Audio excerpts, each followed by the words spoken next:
in Morecambe. Instead of turning left, we've turned right. And we're going to Mr. Blobby's park.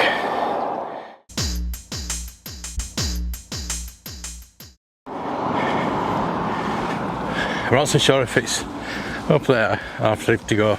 I'm going to walk on. I'm not going to go up, but I'm going to walk on and find the entrance. This is the entrance. So it's Happy Mount Park. There you go. The normals are coming. 22nd, 23rd. Ah, missed that. Well, not yet, but we've got Pirates in the Park indoor area.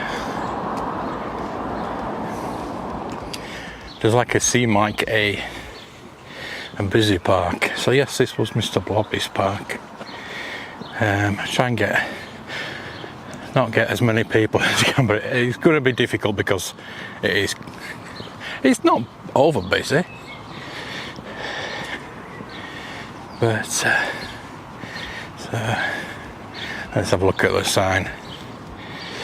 See what we've got. Imagine this when it was Mr. Blobby's.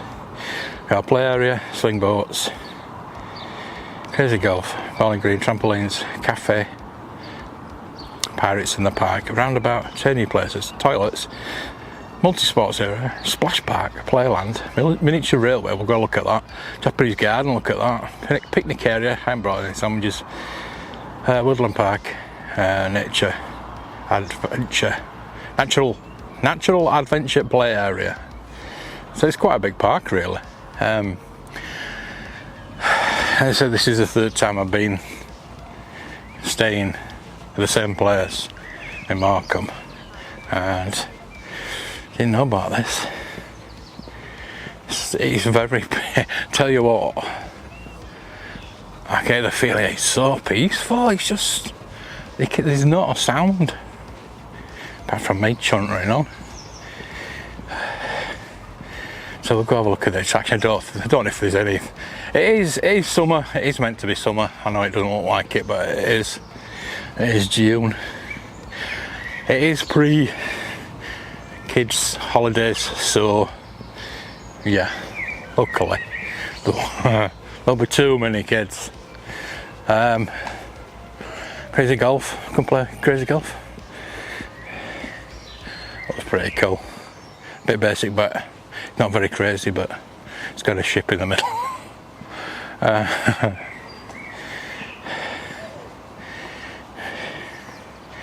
Yeah,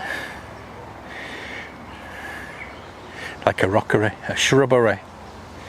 We demand a shrubbery. Some kids over there, so I've got some swings there.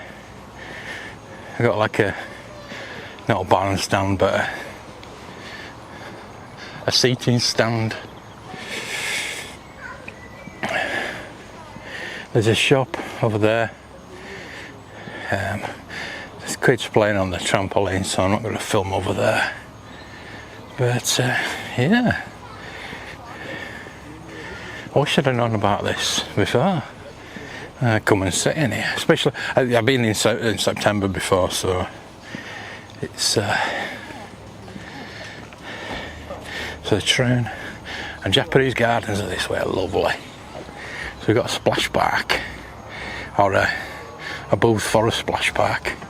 I don't know whether £4 per person. It's not bad, is it? So that splash park's that way. I don't think there'll be anybody in it, will there? I'm hoping it's indoors. The clouds are not looking too good up there. I don't want to get the drone out before. It wasn't. This is why I've come down filming today, because it wasn't meant to be raining today. So hopefully it'll hold off so I can get the drone out. So you got basketball courts there. You got a little pigeon on the see if we can zoom into that. I doubt it because it's the that's about all you're getting because of the railings. Yeah. So bowling club, That's a bowling club. Bet you there's nobody playing. Might be later. It's a nice gentle stroll through the park. I'm trying not to be rushing through it. I do. I don't want to be breathing like Darth Vader, do I? Oh, here's a railway. And it's more miniature than I thought it was, but apparently you can ride it. Good. I won't take my way, I don't think. I'm assuming that's the splash park. Obviously there's nobody in. Oh no, it's not, is it? I don't know. It is. It's literally a shower. A big shower. I don't think it's not a pool. Yeah. So £4 for that. I'm not going to say anything. Planes sound like it would dive bombing. So the playland, £1.50, cash only. Oh, I want to go. I want to go on the train. 10 till, with the weather permitting. Happy Mountain Express. Do not stand up. So I imagine it just goes round. It's cool though, it is cool. Now let's get a bit lighter because it's under the shady trees. Oh, there's a bingo in there. I don't think there's anybody in there, so I think we're at £1.50. Oh my god. You gotta cross the tracks and get into the playland. So I'm going to see if we can go around there. There's something smoking over there. I wonder if it's a train. Oh, the Japanese garden's down there. Oh, he's blowing the leaves off the line.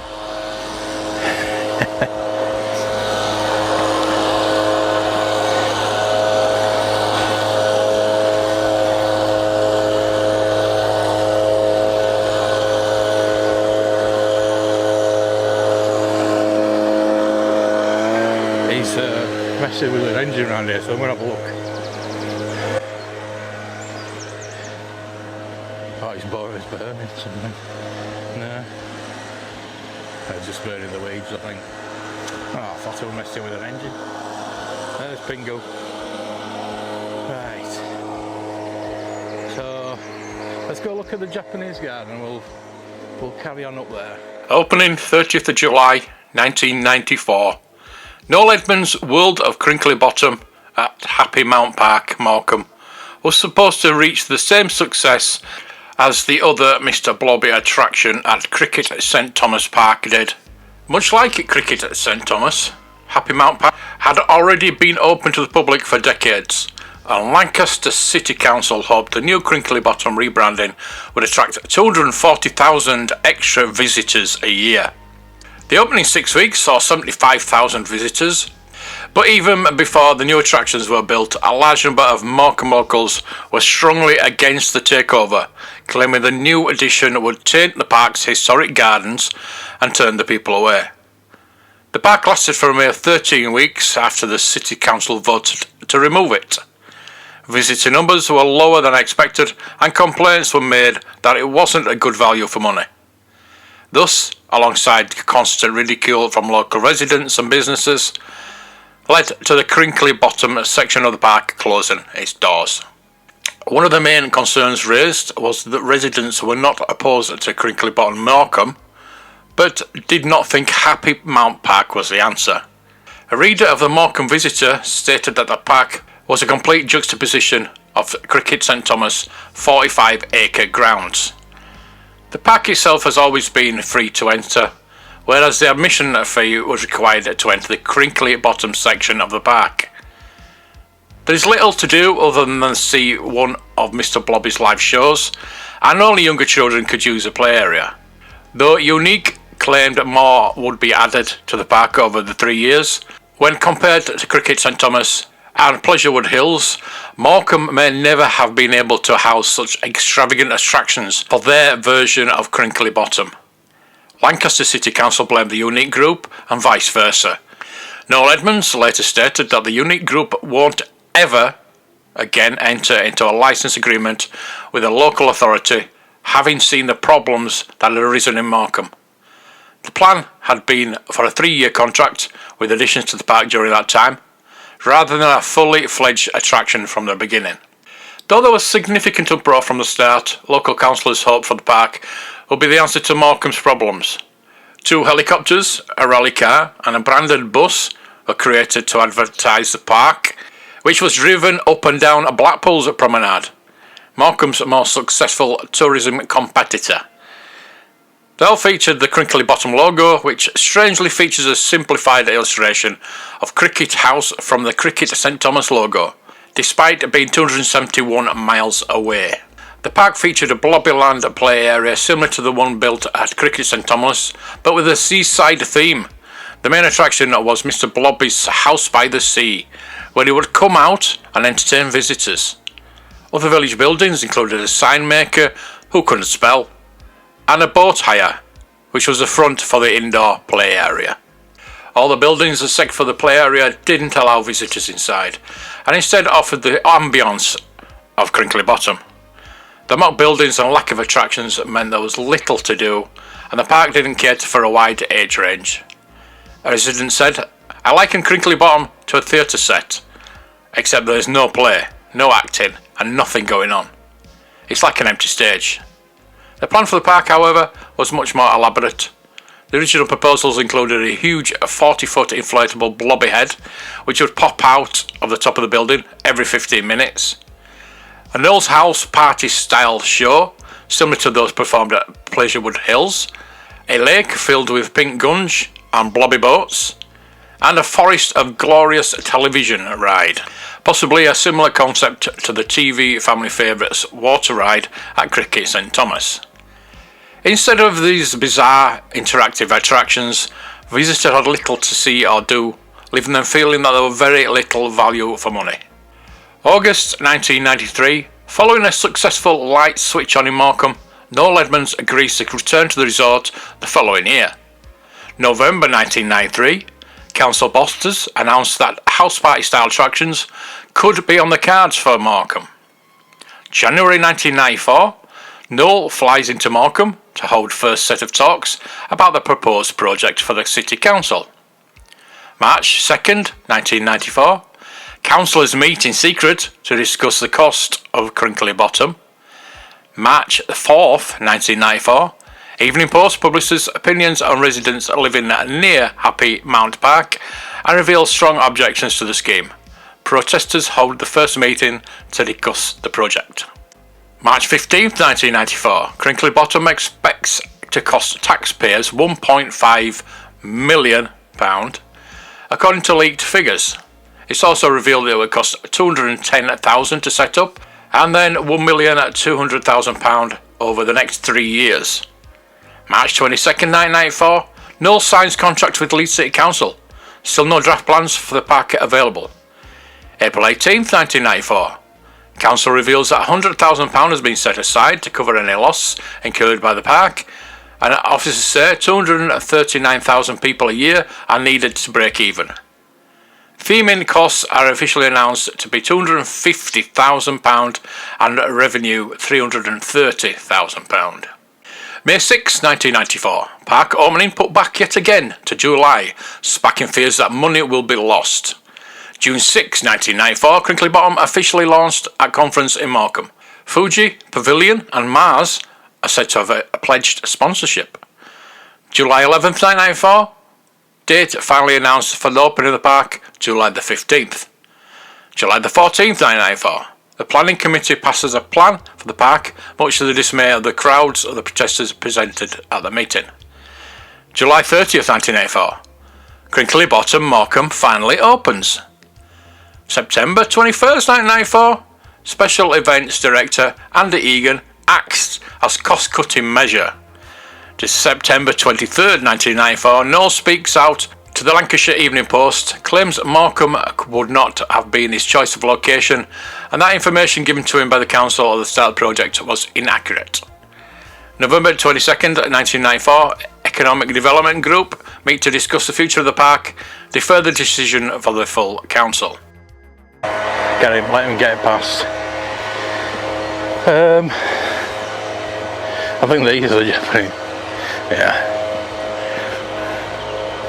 Japanese gardens. Let's have a look at the Japanese gardens.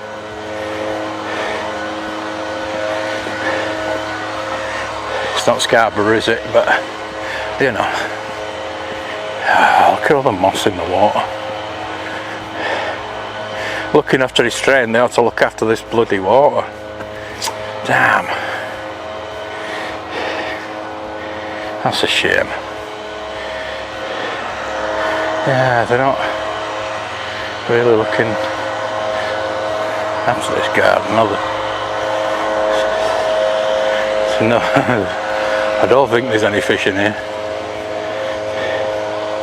See, it's a Japanese garden, you have koi carp and things like that. You wouldn't want to put any fish in there, would you? There's movement, I can see movement. I'm sure there's some kind of life over there. Oh, it's a bird. Yeah, no. That's it, look at that. It's Groot. I'm Groot. What's he pointing at? What's he pointing at in the tree? He's pointing at something, isn't he?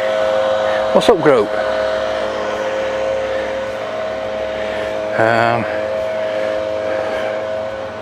So wander down here. Won't disturb this lady on the chair. Pigeon.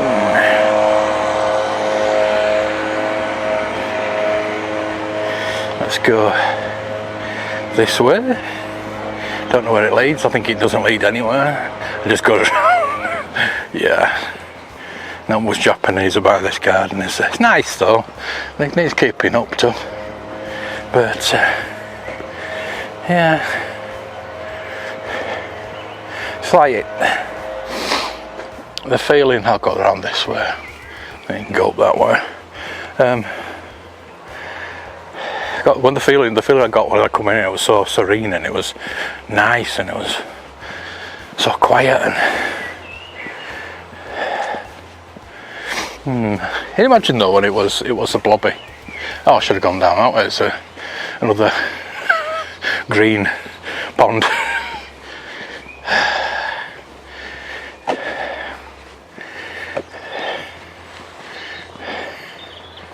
Yeah, can you imagine it when it were Blobby land? Oh look. Oh, I wonder what's up there. Anyway. Dogs must be on a lead. Woodland walk. Woodland walk.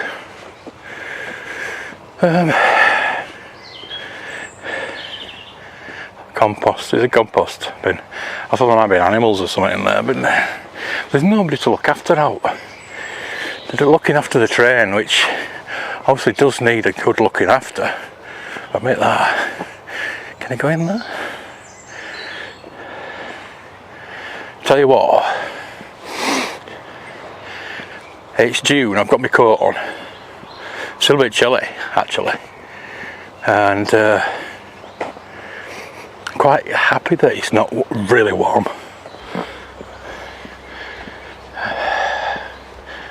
Japanese garden ponds. Let's see what we'll look at that when we come back down. I'm just going to have a quick look up here.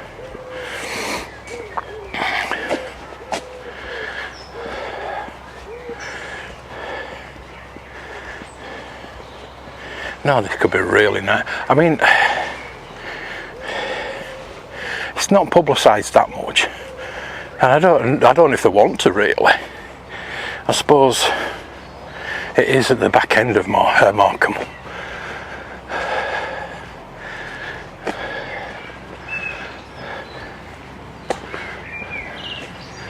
It just appears to be at the other end of that tree.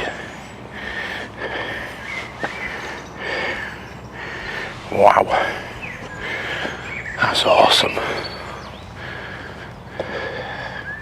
Looks like it's split at one point, but continued to grow. Yeah, that's split from the main tree, but continued to grow. Or two trees growing in the one place, I don't know. I've got a bit of a play park here. I'm not going to film much of this, obviously. There's a couple of kids. Sand pit. Used to love a sand pit. And there's like a football pitch down there. All these picnic tables. I don't know, oh, that's like a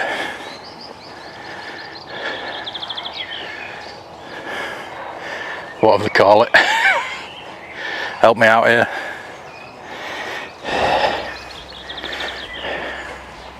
I'm trying to think. Rope swing, rope. Oh, there's something going on down there. Don't know what's going on. There seems to be a gathering. I get the feeling that they might not be too happy with me filming them, but little football pitch there. Yeah, nice, peaceful, nice and peaceful. That's what you want in it.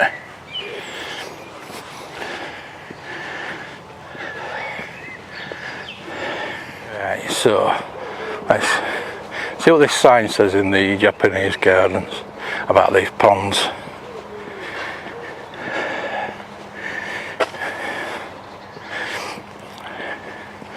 Lady sat there by herself.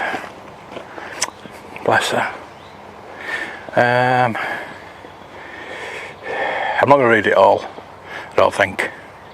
Japanese garden ponds. You're now viewing the low pond. 2 stones to the right are the sunstones. At noon, BST. I think we missed that. 15 minutes to the longest day. On the longest day, I don't know when that is. Sun shadows cast past the large upright stone lines up the darker part of the smaller stone, and then you put your staff of Ra in, and it shines and tells you where the Ark of the Covenant lies. Amphibians such as frogs, toads and newts can be seen in the pond between March and July. Oh, we'll have a look here. So have a look. The pond and the waterfalls are renovated. Waterfalls?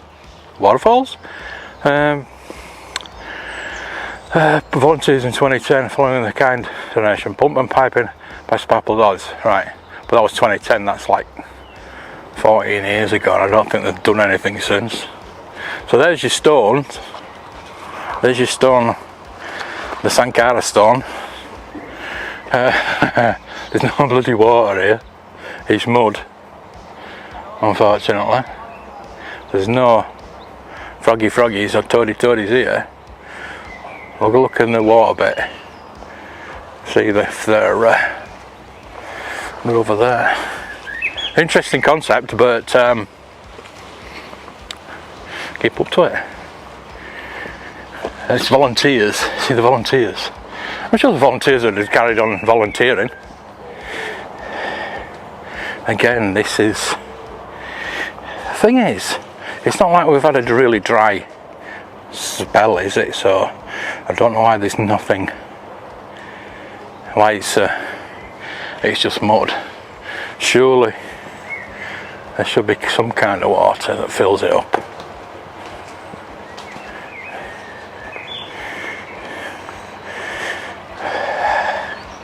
I should just leave my camera here on the stand and look for toads.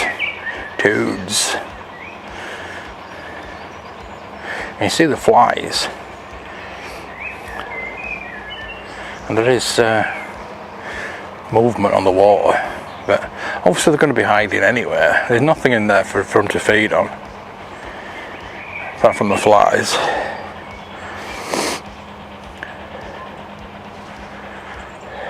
Plenty of midges, look at them. Wow. Anyway, this is a history channel, not a biology channel. Anyway, right. Let's follow. Groot's still there, haven't moved yet. Let's go see if the is that the train limbering up. See, I bet there's frogs in there. I bet there's some frogs in there, but you're not going to see them, are you? You're not going to see them. Unless, like I said, I just leave the camera here. But it's not going to happen, is it? You've seen a toad before. Oh, look, he's going. He's going.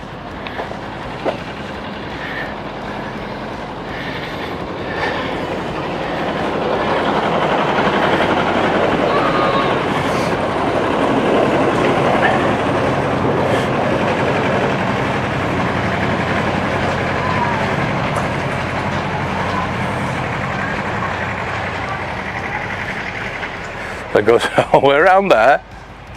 Let's see how long it takes to get back. I want to just have a go on that. I ain't paying £1.50 for it. Sorry. It's not going to happen.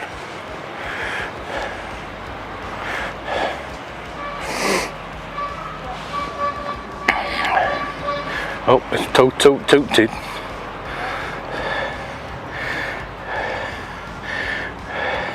It's going. That's it. For £1.50. I hope it's round twice for £1.50. I know they've got upkeep of it and everything like that. Oh, there we go. It's coming round.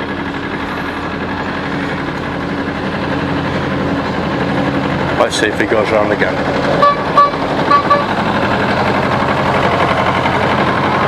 He's not stopping. He's not stopping. He's going round again. He must go round twice. Ah, value for money.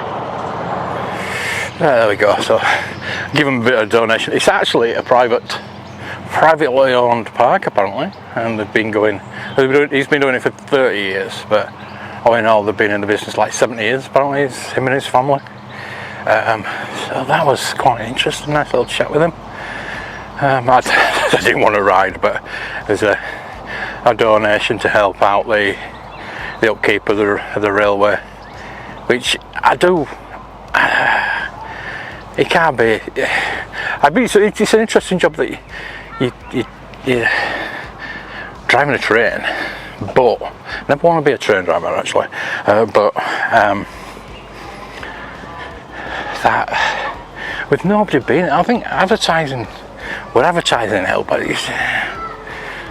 obviously they do want people. He was saying that a family came down from Manchester. It's lighting up a bit. What we got here? A family came down to Manchester for the splash park, especially for the splash park, because they said it were open on the internet. It wasn't open. Yeah, just. The history. Oh, there we go. 3rd of June 1927, almost 100 years ago, park gates were officially opened. The former councillor Henry Wood, additional urban park area. Today's family-friendly attractions care for more modern tastes while retaining the atmosphere of peace and tranquility. Yes, it certainly does. A traditional park. So it's a hybrid, really, isn't it? Brass bands. Yeah, a lot of Normans are coming. That'd be pretty good to come and watch actually. It's in a couple of, isn't it, next week, isn't it? Cherry trees, very nice. I mean, yeah, it's a very peaceful park, and there's enough attractions for younger kids, I would say. That's the cafe. I don't know if it's a shop as well. There's just a play area there, so I don't think there's any kids there. There's one there. We'll walk down here. See, look, there's like a a booth here, like from the feast. It's like, I don't know, hook a duck type, which could be manned. So there's nobody to man the water park, the splash park, but it's just, yeah, I would say it's heartbreaking because like I say, it's the first time I've been and there's no connection to it or anything like that. I've never been in here before. Oh, that Normans is a free event as well. That's what we got. So we've got a cafe. I can't. I've got breakfast. $8.95 a breakfast. Full breakfast $10.95. I've had a breakfast. This morning outside. Yeah. Forthcoming for his teddy bear picnic. Oh, that's been and gone. And the normal weekend. Shout Penny. That'd be quite interesting, actually. I'll keep saying that. Not in there. Penny, get out.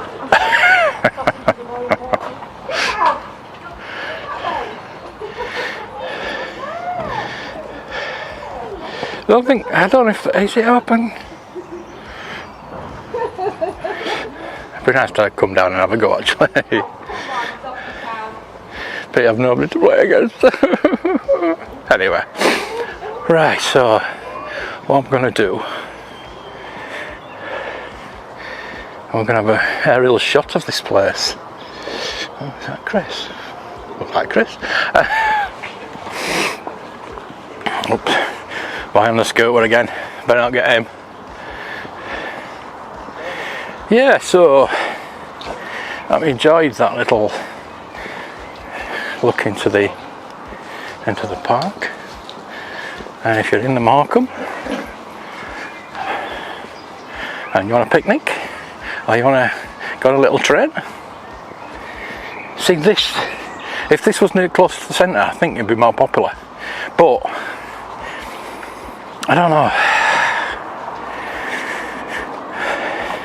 I say I'm literally 5 minutes away from this place, and it's the third time I've been, and I actually found out about it the week after I came back last time. I was gutted. I thought, oh bloody hell, Happy Mount Park. So what I'm going to do is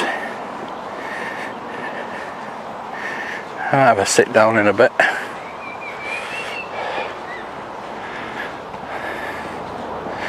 I'll film with the drone. See, somebody's digging. Somebody's doing some digging, aren't they?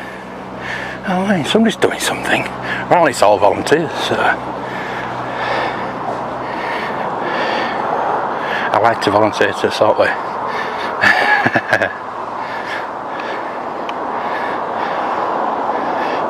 look at the old gates. Look at those. A bit nerdy, but rusted to hell. They're pretty cool. Surprised they're still here, actually, because they could have been used in the water for the war effort. November 28th, 1994, full council decided to close the park and lay the blame at the door of the Unique Group Limited, claiming the company breached its contracts of March 22nd and June 30th.